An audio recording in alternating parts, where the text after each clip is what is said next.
Hello everyone and welcome to Slash Film Daily for Thursday, April 4th, 2019. On today's episode we're going to talk about Day 4 of CinemaCon and the Paramount Pictures presentation. This is Slash Film Editor-in-Chief Peter Soretta. And joining me on today's podcast is Slash Film Senior Writer Ben Pearson. Hey, what's going on? So we are still here in Vegas. I gotta assume you've listened to the other podcasts at this point, but if you haven't, CinemaCon is a gathering of movie theater owners and exhibitors who come here and Hollywood showcases their footage from the next year plus to get them excited about all the stuff they have in the works. And this morning we got to see the Paramount Pictures presentation, which I gotta say, Paramount Pictures probably has overall the least exciting slate of any of the studios here aside from STX. But it was the best presentation. Yeah, they really brought it. It was very entertaining all the way around. Yeah, so let's get into it. Let's talk about what we saw. We saw a lot of things, and you're going to be interested in this because we saw some good stuff. Let's start off with Rocketman. Yes. This is probably the first up. This is the Elton John biopic. It's told in a fantastical way, as you saw in the trailers. This is directed by Dexter Fletcher. Yes. And we got to see an extended first look, which... I'm not sure if we want to go through the weeds of this or what it is, but you get to see Elton John from childhood to him trying to get famous to him actually getting famous and the problems that are there within. But it really seems to me like this take on this is almost like a superhero origin story. Yeah, to me, I think that's accurate. Yeah, and it's like leading up to I think the Troubadour performance, which is like a famous performance that was like one of his. I think that was his first performance in America, and that seems like the first challenge of a superhero movie. Like when you finally go out and you use your powers for the first time and show the world what you can do. I think that's and there was like a lot of famous people in the audience, and he was like puking in the bathroom. And yeah, he was just nervous to see, for people to see him. But the music in this is incredible. I mean, there's so many Elton John songs in here, and every single one is a number one. It's like hit. A massive hit. Yes. Yeah. So I think people are gonna love. I mean, if Bohemian Rhapsody is any indication, people are gonna love going out to the movies to hear these classic songs performed in this way, and Taron Egerton sings all of them himself, and he sounds incredible. Yeah, and we didn't just see like a montage of that; like we got to see bits and pieces of like him actually singing a for a bunch good of period songs. of time, and you could tell that he is doing it, and it sounds great. Yeah, and there's like sequences. There's like a musical sequence that looked like it happened at like a fair, a carnival with like rides around him and stuff, and there's dancing and stuff, and then but.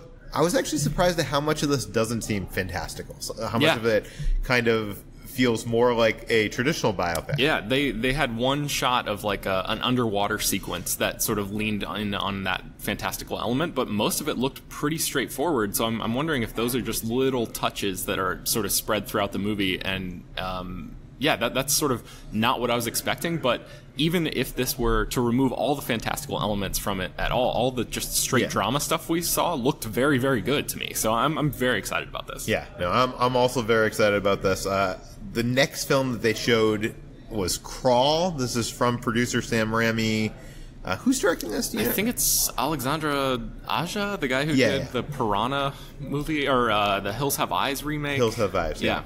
And this stars Kaya. She's from Kaya Scodelario. Maze Runner. Yes. And the Pirates, one of the last Pirates movies. She was in that UK drama Skins, I think. Yeah. I think so. She stars in this, and I don't think this trailer. Nothing's out of this, right? This is the first we saw. Yeah. So I'll give the pitch here. It starts off with her driving in a storm, a hurricane, and she's headed to her dad's house, and she arrives there and. It's an old home, and she's looking for her dad. She can't find him, and she finds him in knocked out in the crawl space in the basement. Yeah, in the basement. Yeah, and she wonders what happens to them. And there's like this jump scare where she gets dragged away by, I'm assuming, an alligator. An alligator. And what happens is this house starts to get flooded, and there's alligators. It's kind of like this contained thriller inside this house that's getting flooded, but it's. These cool shots of like her like on the kitchen counters, jumping from counter to counter as the water is getting higher up, and there's these gigantic alligators in the water, and she's like in the bathroom, and she has like one of the showers that the doors close, and the water's like building up to like 3 or 4 feet up, and there's gators trying to get in, and the pressure's about to crack the glass. It looks super intense. Yeah, and the concept for this, I feel like we have seen horror movies with gators before, but I feel like we haven't seen something in this way because it's kind of ridiculous. It's kind of a ridiculous concept, but it's an interesting, ridiculous concept that allows for these kind of inventive, crazy, tense moments that are perfect for like a suspenseful cinematic experience. Yeah, I mean, this was a total surprise to us. I think we looked up what this movie was right before the panel began, but in terms of like the footage, I thought this was very well executed. I think this is going to do, Barry Pepper, the character actor Barry Pepper plays Kaya's father, so it looks like there could be a little bit of heart to this, but mostly it's just like intense, scary, pretty decent visual effects when it comes to the gators and stuff. All the rain outside looked a little cheap to me. Yeah, this definitely feels like a lower budget for Paramount. But film. Since most of it is inside and seems to be all about the flooding and the survival kind of thriller, it looks pretty good. Yeah, no, I am actually excited to see this now. The next film that they presented was Dora and the Lost City of Gold. This is based on the Nickelodeon franchise Dora the Explorer. I had not seen any of the. I think there's a trailer out. Oh, probably, but I haven't seen it. Yeah, I hadn't seen it. They showed us an extended trailer. So this was my first look at this. So I'm not sure what they actually showed in the actual stuff that's out. But the main character on this, it's weird because this looks cinematically, visually, this looks like it's kind of more grounded, but then you hear the main characters talk, and she almost talks like a cartoon character. It's like very over the top, and there's a lot of like over the top comedy that's going on. Like she was going through like a security thing, and like the guy's like finding all these like huge things that she couldn't be possibly carrying. Yeah, the with her. premise is now Dora is high school aged, and she, her parents are like treasure hunters who live in the jungle or something, but she gets sent to go to high school in Los Angeles, and she is like bringing her jungle ways with her into a modern high school setting. So like she has a flare gun in her backpack and an axe and stuff as she's going through the security for the school. And obviously that's not cool. And then they go on a field trip, and Dora and a couple of her friends get captured and kidnapped by some baddies who want to find the lost city of gold. Yes, which her parents seem to have found, but they won't let Dora come with them on this adventure, but of course she gets like swept up into it anyway. So there seems to be some fun like adventure-y, like them going through a temple and like finding like a secret passageway, and like them going down these like water slide kind of things that remind me of the Goonies. It's very kind of that like kind of vibe, Tomb Raider-ish kind of stuff, like going through the jungle. This is one shot of Dora like leaping, in epic slow motion between two, like over this chasm in like a temple kind of setting that was very much like straight out of Tomb Raider. And her father is played by Michael Pena? Yes. Is that correct? Yeah, that looks like it could be a little fun. I mean, this looks like it could be a fun family film. A good family film, yeah. Mm-hmm. Any other thoughts on Dora? Danny Trejo voices a CGI monkey, I think, or plays a monkey in some way. Oh, yeah, we saw the monkey, yeah. So I guess that's like a friend of Dora's who has been left behind in the jungle, and she reunites with this monkey. So I don't know. I guess any movie that has Danny Trejo as a monkey can't be all bad. Yeah. So look forward to that. The next film they showed off was Terminator: Dark Fate. This is something when we arrived here at CinemaCon, we weren't expecting them to show anything or much from that because it just seems far away. This film's coming out in the end of the year sometime? Yeah, November 1st. Okay, so end of the year. But okay, so I think all of us have gotten this fatigue from the Terminator franchise. Even though I like the last one a little bit more than others, I don't think it's a good film. I mean, it's not as good as the original two. Yeah. Right? And this one is Tim Miller, the guy that did Deadpool, and James Cameron, who I guess came up with the story and is involved heavily with this. And they're returning to the origins of this world, and this is a direct sequel to those two films. Yes. So they came out and kind of Tim gave this emotional speech. He started almost crying about how much Terminator means to him as a person and how much responsibility it is for him to tackle this sequel. And he did reveal the cool new feature of this Terminator is that he can split so he is twice as deadly. So I guess that's what like split in two or something. I think there's like an endoskeleton creature walking, and Gabriel Luna, who plays the human version of this Terminator, was walking at the same time. So we didn't actually see the split happen, but I think that was we're both meant them. we're meant to know that's okay. both of them. So we saw some work in progress footage here, like an extended reel. It started off with this clip of, I guess we're going to describe it here, right? Yeah, let's do it. So a car was driving down the street. We see in Mexico City. Yes. We see like the ground is starting to like freeze ice over, and then like it kind of like some fog comes from it, and then the lightning, the lightning bolts electricity, and stuff. And that bubble that we've seen in Terminator films, how they time travel, kind of forms, but not on top of the bridge. But like inside it, like bisecting the bridge, like in 3D space, like in the bridge, and then a naked woman appears in that, and then falls down like hundreds of feet or dozens of feet down to the ground below. In one of those like river banks that the concrete, almost like from Terminator 2, like those, like the LA River. Yeah, that kind of thing. It's a fun thing, because in all of the other Terminator movies, it's like they just magically appear, right on a surface, and everything works out well, where they're like kneeled down on the street and it all looks cool. And this is like, I guess, a little fun nod to the way that it's appeared in other movies, but this is a different kind of thing. This is a different type of Terminator movie. And I like that. I like how in the whole thing we saw, they're using iconography and shots and things we know from and love from this franchise, but doing it in interesting different ways. And I feel like a lot of those sequels that we didn't love was just trying to recreate the same thing. Yeah, one of the ways I think it does that is that it's revealed very quickly that the naked woman is Mackenzie Davis's character, and cops arrive on the scene, and as soon as they touch her, she's sort of activated, and we see that we see through her POV, her sort of like quote unquote Terminator vision, where she identifies their weaponry, she goes after and that whole fights like all UI of them. that's going on, the augmented reality. So at first you kind of wonder like, oh, is she playing a Terminator? But then she seems to be more of like a protector character. Later on, she's protecting this young girl, and we don't really know much about her because the footage didn't get into that.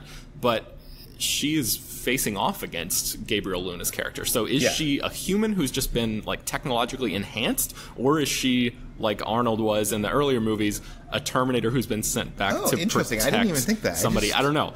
I just assumed she was a Terminator. I mean, she does appear there naked. I guess everything gets sent through naked, because even the Terminators have the skin. cybernetic, the like actual human skin, organic tissue over the top or whatever. But she appears there, and she is kind of recovered by those two. The two. There's like onlookers there. Yeah, like onlookers, and cops show up, and a bunch of cops show up, and they're basically, she kicks their ass. Yeah, like in like the course of 20 seconds. Yeah.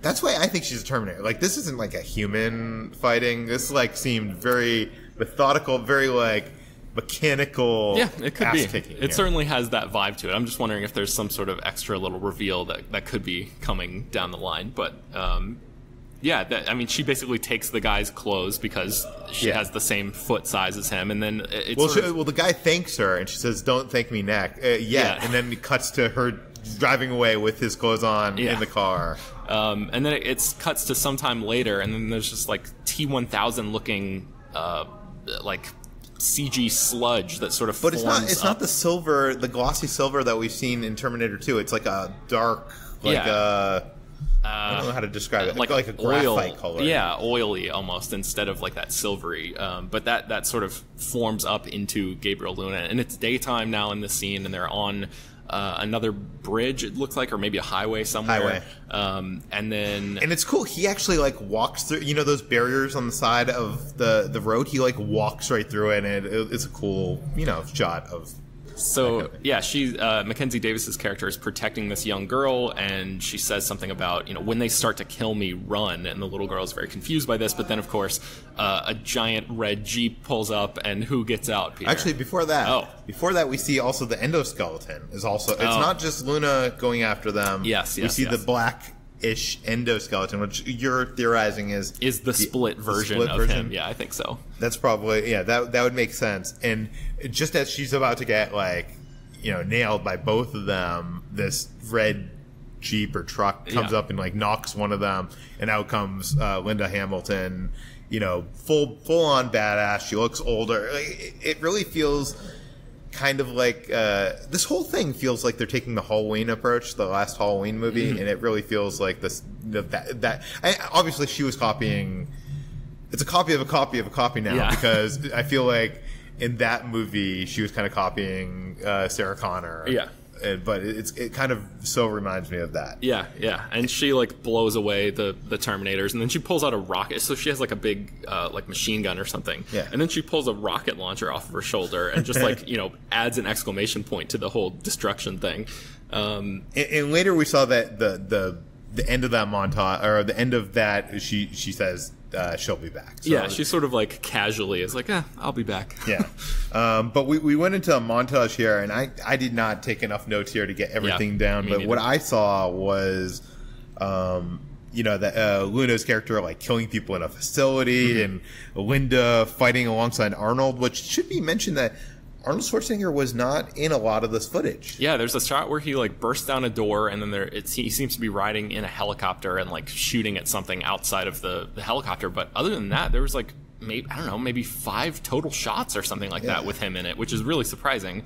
They brought him out, and he ended up rambling a lot on the mic. But you'd think for a Terminator movie, especially one that's a direct sequel to T2, they would want to showcase him as much as possible. But they really were. Well, maybe that's a smart thing. Yeah. Maybe it's good to keep him, like, if you look at even Terminator 2, I think he says something like 20 words in that entire movie or something like that. Like, it's insane. Yeah. So like, you know, maybe make it special by having him not be like in the movie the whole time. Yeah. We saw some underwater shots. There's a shot of a gritty kind of like urban war. Is that Judgment Day? It might be. And it looked like the Terminators that Mackenzie Davis's character were fighting against had like tentacles or something coming out of their back too. So that looked like a different type of evil machine. So there could be some sort of update or upgrade going on there.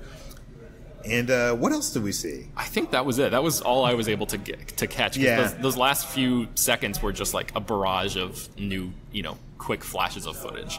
Yeah. For me, the footage looked gritty and cool, and I'm not sure how we could get excited about a film in this aged franchise again, but somehow I am.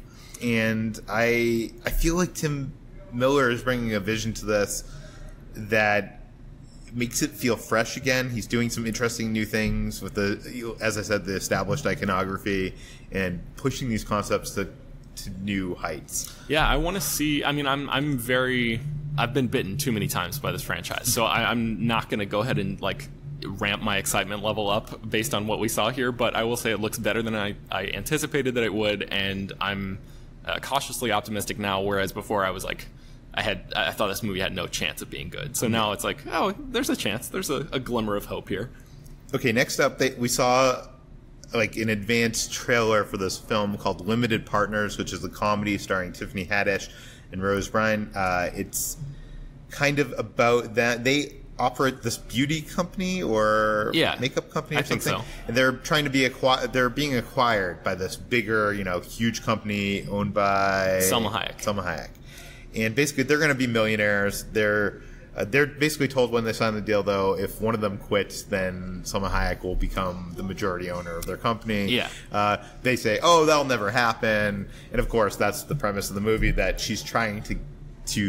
Yeah, she says, I'm going to break them up and take their company. That's a line of dialogue from Salma Hayek, who's like really leaning into like the whole like glamorous villain kind of thing. It's almost like like a Cruella de Vil type role for her. She seems to be chewing on the scenery a little bit, and Tiffany Haddish seems a little bit more reserved than what we typically see from her in a lot of these comedies. And Rose Byrne is great always, so seeing the two of them play best friends should be a lot of fun for people, I think. I don't know.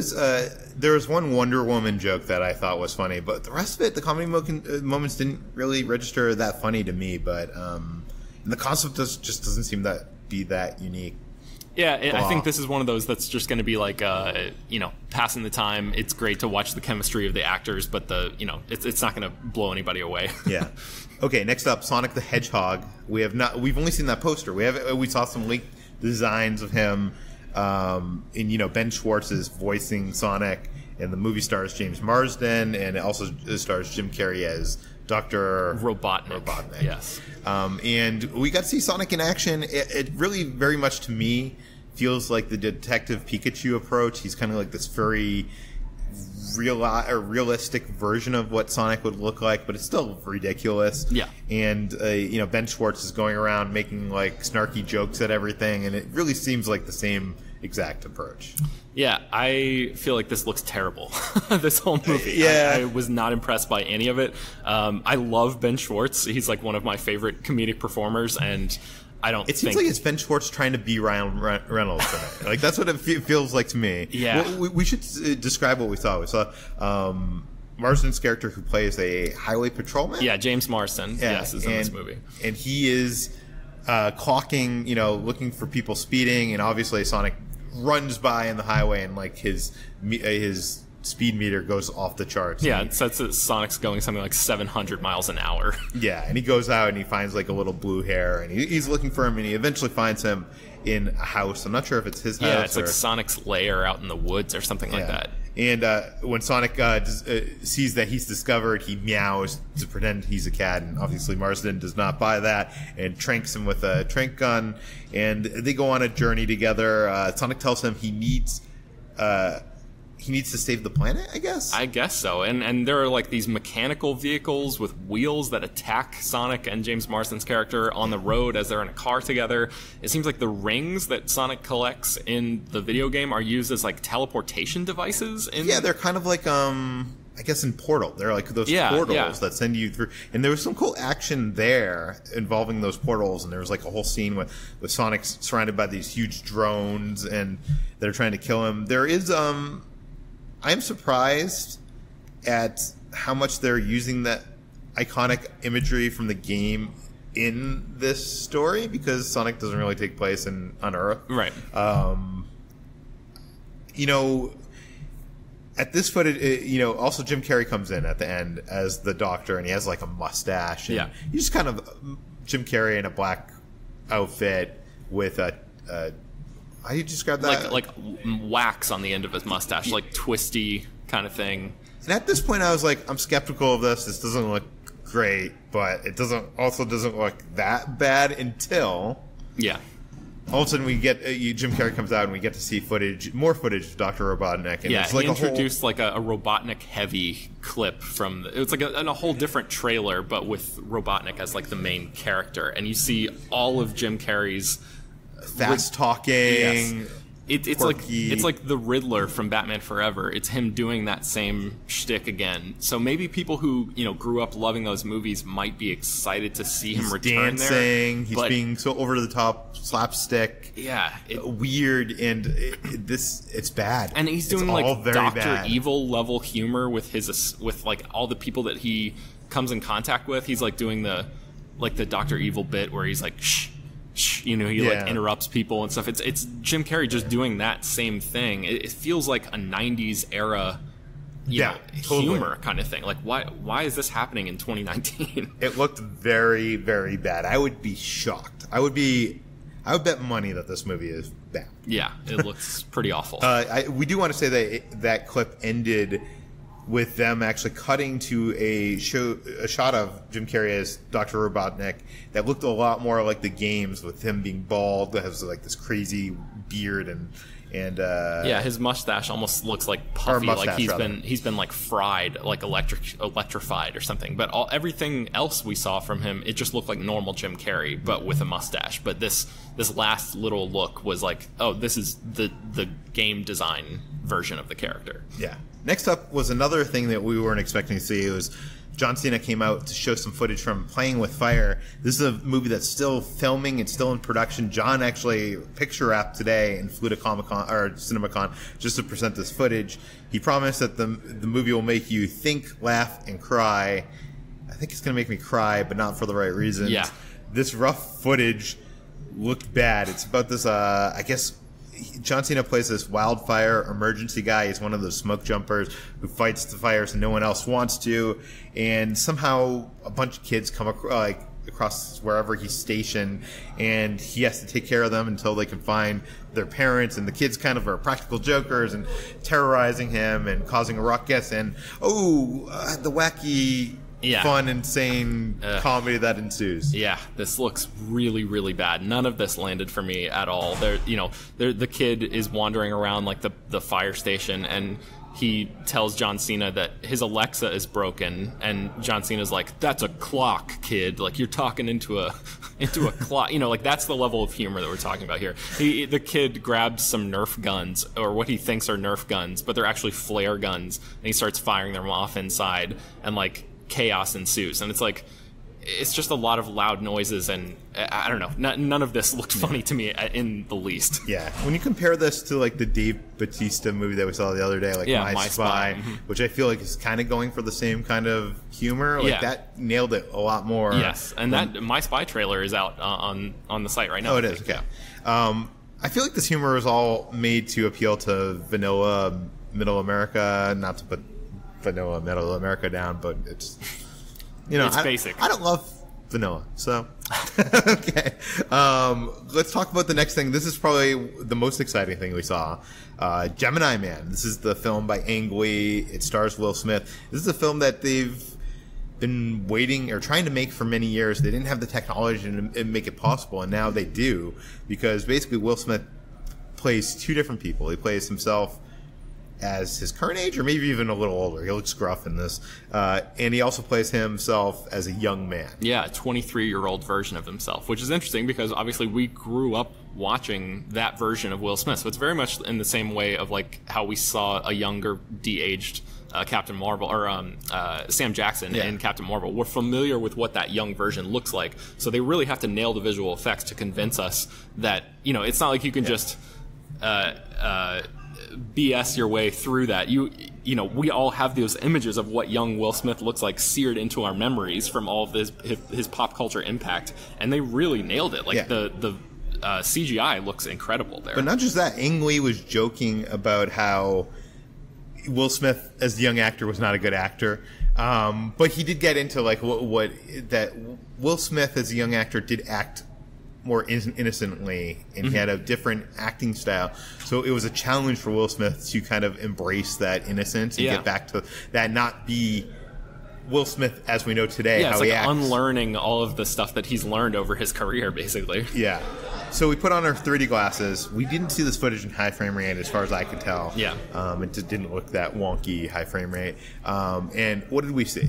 So, we saw a motorcycle chase. There's like two motorcycles chasing each other, and you're not sure what's going on yet, but the two riders are shooting at each other, and it's revealed pretty quickly that it's the older version and the younger version trying to take each other out. There's some sort of chase aspect going on.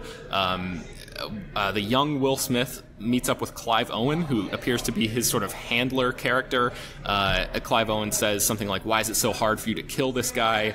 And young Will Smith says, "He knew every move of mine before I made it." And then the two versions of Will Smith sort of meet in like this, like a bombed out sort of rubble strewn area, and they are shocked to see each other. Yeah, you have that moment of first realization. I think both of them are realizing that at the same time. And what else do we see? Like, I guess it's a cat and mouse kind of thing. What I'm kind of surprised by what we saw here is we did see some cool action, but it was kind of playing up the weird character dynamics of the situation more than it was the big action. Yeah, there's a lot of drama about the younger version being a clone of the older version of Will Smith, and he's saying that like 25 years ago you were created because you were created from me because I was the best of the best kind of thing. So, and then we see the younger version of Will Smith sort of like confronting Clive Owen about, why did you create me? How did so it seems like there's a little bit more intelligence here than just a slam bang shoot 'em up kind of action movie. Yeah, but the action was cool. There was this cool moment where one of the Wills jumps off a motorcycle that's in full speed and goes towards the other Will. Yeah, he launches it between his legs at somebody and jumps off, and he's standing there, but the motorcycle and the guy moves out of the way and it hits the car behind him. Yeah, it's some really cool stuff. But like I said, I do feel like this is more about a character story than I feel like they're going to sell it as action. But I feel like this is more Blade Runner 2049 than a big blockbuster. Yeah, which to me is a good thing. Yeah. But I think people will flock to see this because everybody loves Will Smith, and this looks like finally a really great Will Smith movie for the first time in a long, long time. Yeah. And then after that, basically Paramount was like, we're going to show you what's happening for the next couple years. Yeah. And they showed us the sizzle reel. We saw Quiet Place Part 2, I guess is what they're calling it. Mm-hmm. Was that footage of them shooting it, or is that footage from the first film? I think that must have been footage from the first film. That's what I was thinking. Rhythm section, we saw some photos from that. Spongebob came out and basically danced around. Yeah, a did CG his thing. version of SpongeBob. Didn't look particularly good. There's a new SpongeBob movie called It's a Wonderful Sponge coming out soon. And Kumail Nanjiani and Issa Rae came out, and they are in a movie called The Lovebirds, where they play a couple who I guess are framed for murder or involved in a murder in some way, maybe witnesses to a murder, and the cops are looking for them, and it seems like they're maybe breaking up while this murder is happening. So, we saw just a quick scene of that. I mean, maybe just like a few seconds of footage, and then Paramount Animation came out, and the text on the screen says wrestling gets supersized with, and then they introduced a logo for a movie called Monster on the Hill, which I've never heard of before. Do you know anything about this? I know you're a big wrestling guy. I don't know anything about this. Yeah. And also this Michael B. Jordan movie, Without Remorse, which is based on the Tom Clancy property. And we've written about that on the site before. And they teased Snake Eyes and G.I. Joe movies with footage from the previous ones. A big surprise here, we got to see Coming to America 2. We saw footage of them back together in the costumes, and they looked pretty great. Yeah, I think it was Eddie Murphy and Arsenio Hall, and they shot like a little quick thing where they said, good morning, my neighbors. So good to see you after so many long years. We're coming back to America, basically. I'm surprised at how they didn't look like, usually like when you see... that Big Lebowski commercial that was during the Super Bowl, I guess? Mm-hmm. It looked like he was doing his old... I don't know, it looks like weird. This did not look weird like that. They look really good. Monster Problems with Dylan O'Brien. We saw a quick flash of that. Chris Evans is doing a movie called Infinite. And we saw a concept art from Clifford, the big red dog, which it was like a huge Clifford coming out of a house and a small kid. Oh, and some photos from the production of Top Gun, too, which looked... like you'd expect. Pretty standard. Tom Cruise sitting on a motorcycle on a runway kind of thing. But I'm being told we have to get out of here. So I'm going to shut it off here. If you want to find more about any of these, go to slashfilm.com. If you want to find more of this podcast, Slash Film Daily, look on whatever your podcast app is, search Slash Film Daily, and head on over to our iTunes page, give us a 5-star review, spread the word, tell your friends. We'll see you tomorrow.